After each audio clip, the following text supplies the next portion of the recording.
A very good afternoon, students. Today I am going to explain the theory of corrosion or mechanism of corrosion. But before going to see the corrosion, that is theory of corrosion, just let us recall what is mean by the corrosion. Corrosion is nothing but destruction of metal with unwanted impurities or with electrolyte in the environment. Destruction of metal with unwanted impurities or electrolyte in the environment is called the corrosion. Yes. So, we know where the corrosion takes place. Corrosion generally takes place at anode. So, we know what reaction takes place at anode. Generally at anode oxidation reaction takes place, at cathode reduction reaction takes place. So, here simply corrosion is nothing but the oxidation, and especially the corrosion takes place at anode and also takes place at the less exposed part or less concentrated part. So, wherever the oxygen concentration is less, wherever the exposed part is less exposed part is acting as a anode and there corrosion takes place. Yes. So, that was the previous class. So, today let us see what is the theory of corrosion or mechanism of corrosion. But before that, you know what is mean by the mechanism. Mechanism is nothing but the process of reaction. The process of reaction is called the mechanism of corrosion. But we know that metal is undergo corrosion either in the dry condition or in the wet condition. That means either the metal is undergo corrosion in the absence of moisture or in the presence of moisture. So, based on that, we are having two types of mechanism when the metal is reacting. So, let us assume this is the metal. So, when the metal is reacting in the presence of moisture, the process of reaction is different, the process of corrosion is different.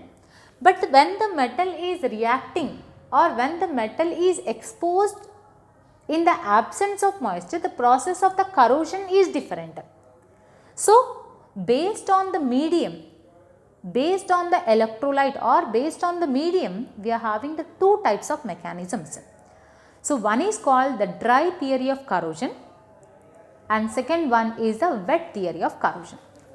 So, one is dry theory of corrosion. Dry theory is also called as chemical corrosion.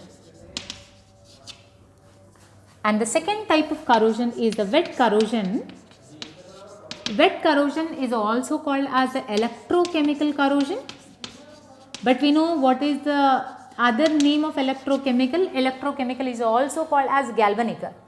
So, electrochemical corrosion and it is also called as the galvanic corrosion.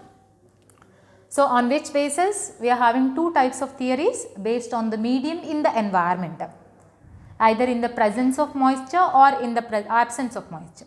So, based on that medium, we are having two types of theories. One is dry theory of corrosion and the wet theory of corrosion.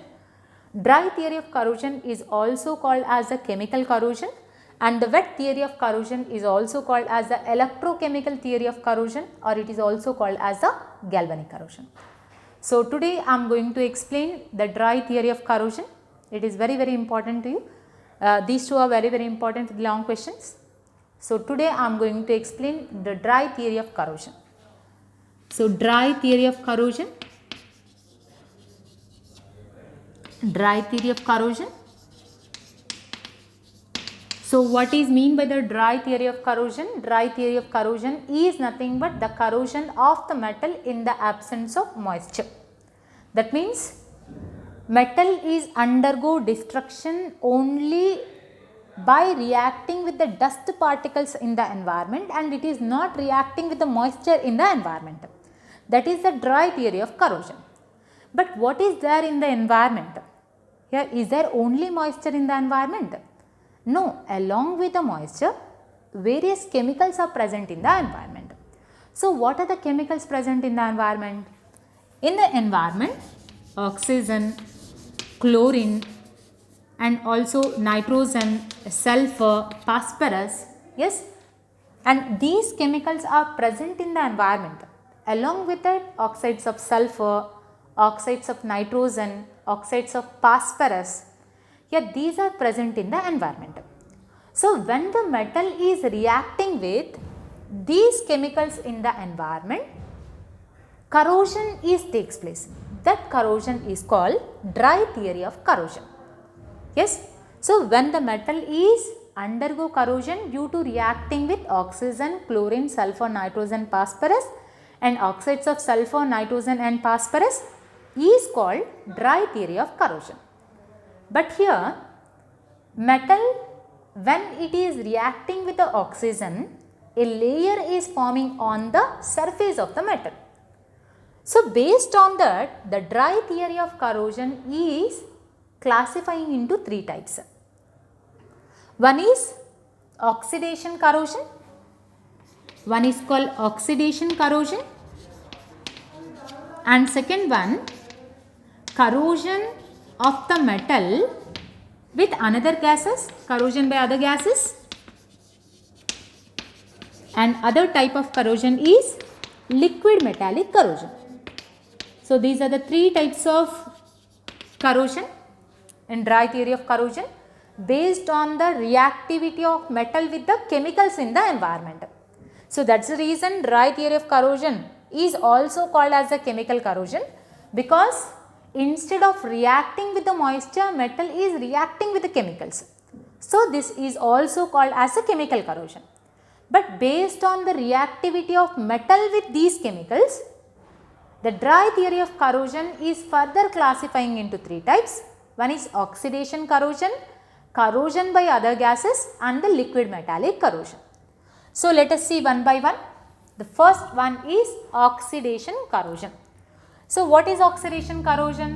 When the corrosion takes place in the presence of oxygen.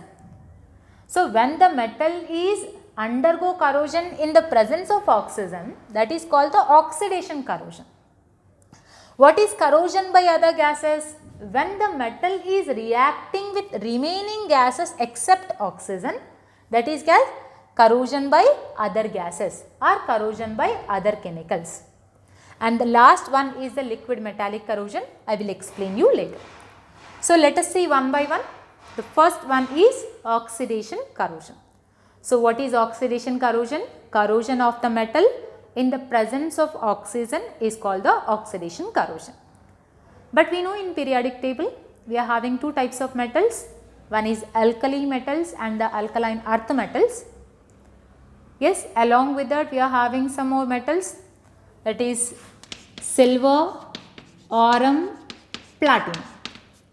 Yes, we are having the first group elements, second group elements, and also silver, aurum and the platinum. Yes, but here the reactivity of these metals are depending on the oxygen. Here the reactivity of metal with oxygen is depending on the temperature. Yes, it is especially depending on the temperature. Here first group elements, these are reacting with oxygen only at low temperature. These are reacting with oxygen only at low temperature. That means when the temperature is less, then only the first group elements are undergo oxidation corrosion. But whereas alkaline earth metals, that means the second group metals, these are also reacting with the oxygen but only at the high temperature. That means when the temperature is more, then only the second group elements are undergo oxidation corrosion. There are some more metals, these are not reacting with the oxygen at any temperature. Those are called noble metals, not noble gases, noble metals. Those noble metals are silver, aurum and platinum. Here silver, aurum and platinum, these are not reacting with oxygen at any temperature. So, these are called noble metals. Yes. So, that is oxidation corrosion. Yes. But I said you now, when the metal is exposing to oxygen for a long time, a layer is forming on the surface of the base metal. This is the layer, a coating or layer is forming on the surface of the metal. This layer is called oxide layer. This is called the oxide layer. But here all oxide layers are not similar. Some of the oxide layers are diffusing inside the metal. Some of the oxide layers are evaporating continuously and removing continuously, and some of the oxide layers are having the holes. Here all types of oxide layers are not similar. Yes, some are going inside, are penetrating inside, and some of the oxide layers are evaporating, and some of the oxide layers are disappearing, and some of the oxide layers are having some holes. Yes, so based on the nature of oxide layer, we are having 4 types of oxide layers. There are 4 types of oxide layers based on the nature. So those are stable oxide layer, second one unstable oxide layer, and the third one porous oxide layer, and the last one volatile oxide layer. So these are the 4 types of oxide layers. Let us see one by one. Stable oxide layer. So maybe you can observe on the copper metal, but whatever the copper materials we are using at home, that is not pure copper, that is the alloy, because copper is not stable. Copper is forming the oxide layer which is stable. Yes, here stable oxide layer is nothing but the oxide layer which is strongly sticking to the surface of the metal. Here this is the metal and this is the oxide layer. This oxide layer is strongly sticking to the surface of the base metal, and the entire metal efficiency is reducing due to forming the stable oxide layer. In stable oxide layer, the oxide layer is strongly sticking and firmly sticking to the surface of the base metal. That is called the stable oxide layer. And in stable oxide layer, after some time, the entire metal is forming an oxide layer, that is a stable oxide layer, and there is no further corrosion of inside of the metal because this oxide layer is not diffusing inside. It is not going inside. So only the external layer is undergo corrosion in the stable oxide layer. Example, copper, tin and lead. These 3 metals are forming the stable oxide layer. And the second one, unstable oxide layer. Already I explained you in oxidation corrosion. There are some metals which are not reacting with oxygen at any temperature. Those metals are called the noble metals. So these noble metals are not reacting with oxygen at any temperature, but these are forming an oxide layer which is not stable. Like previous, in stable oxide layer, the layer is strongly sticking to the base metal, that means the surface of the metal. But whereas in this, in the noble metal, initially forming a layer which is not stable. That means a layer is forming on the surface of the metal, a layer is forming, but after washing with the chemicals, or after that, after some time, this layer is disappearing because this is not stable oxide layer and this is not strongly sticking to the surface of the metal. That is pure silver, pure aurum and pure platinum. These are not forming any oxide layer, that is unstable oxide layer. Yes. So unstable oxide layer means the layer which is not stable and which is not strongly sticking to the surface of the metal. That is unstable oxide layer. Example is the noble metal. Those are silver, aurum and platinum. And the next one, porous oxide layer. In the name only we have porous oxide layer is nothing but the oxide layer is having the pores. So the best example of porous oxide layer is iron. So here iron is undergo corrosion in the presence of moisture and also in the absence of moisture. But in the presence of moisture, it will take only 2 to 3 years to undergo corrosion, to undergo the entire metal undergo corrosion. But whereas in the absence of moisture, it is a slow process, it will take around hundreds of years to undergo corrosion. But in the porous oxide layer, assume this is the iron. When the iron is exposing to the oxygen continuously to the environment, a layer is forming on the surface of the metal, but which is porous. That means which are having the small pores, small holes. Through these holes, again the dust particles or the again oxygen is reacting with the surface of the metal, because it is having the holes. Again a layer is forming which is having holes, which is having the pores. Again the dust particles are reacting with the surface of the metal. So it is the continuous process. This process is continuous till the whole metal undergo corrosion. Here the entire metal is undergo corrosion, but it will take a long time to undergo corrosion. Yes. So only the best example of porous oxide layer is iron. And the last one, volatile oxide layer. Example is molybdenum. So now I will explain what is mean by the volatile oxide layer. Volatility is nothing but which can be evaporating easily. That is volatility which can be evaporating easily. That is volatile nature. So here when the molybdenum metal, this is molybdenum metal, when the molybdenum metal is exposing to the oxygen or reacting with the oxygen, a layer is forming on the surface of the metal. That is a volatile oxide layer. This volatile oxide layer is evaporating. So you know what is evaporation? It is undergo evaporation, but some of the layer is diffusing inside of the metal, and some of the oxide layer is evaporating to the environment. So again the surface is exposing to the environment. Some of the layer is going inside, and again the surface is exposing to the environment. That means again it is reacting with the oxygen and again forming a volatile oxide layer. Again this volatile oxide layer evaporating and also diffusing to the environment, metal.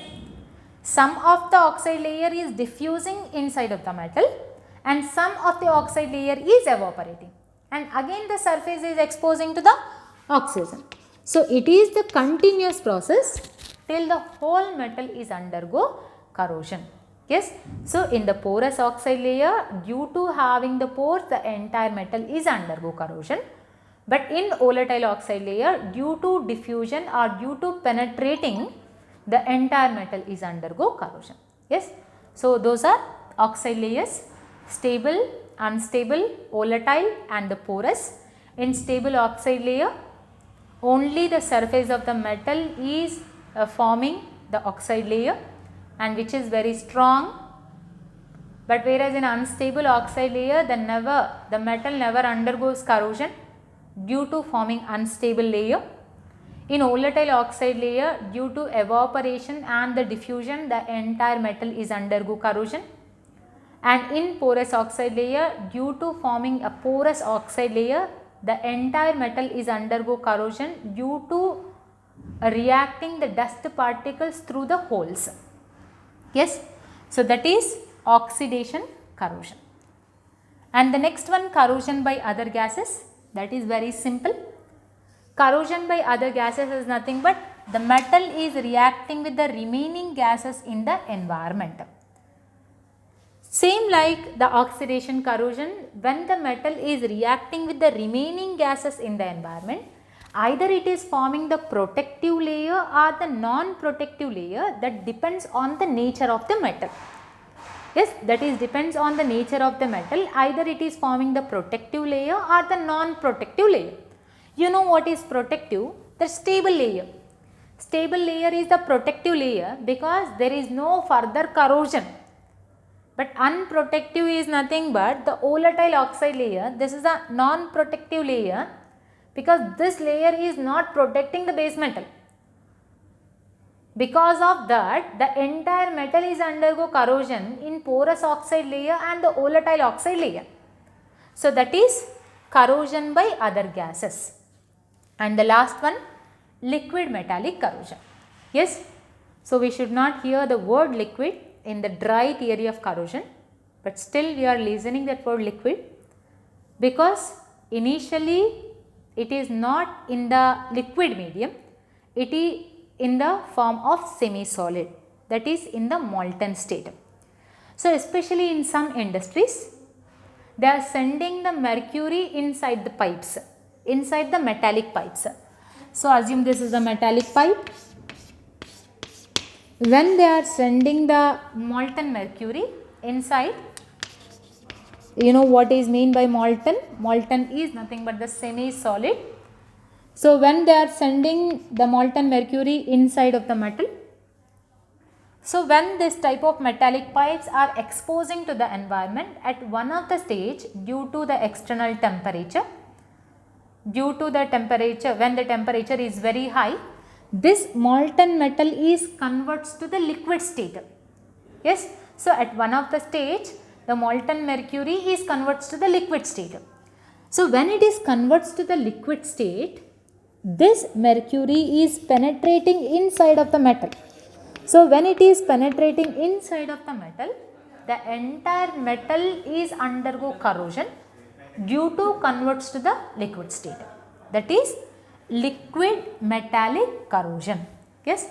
So especially we can observe the liquid metallic corrosion in the small scale industry due to sending the molten mercury to the metallic pipes, because this molten mercury is converts to the liquid mercury.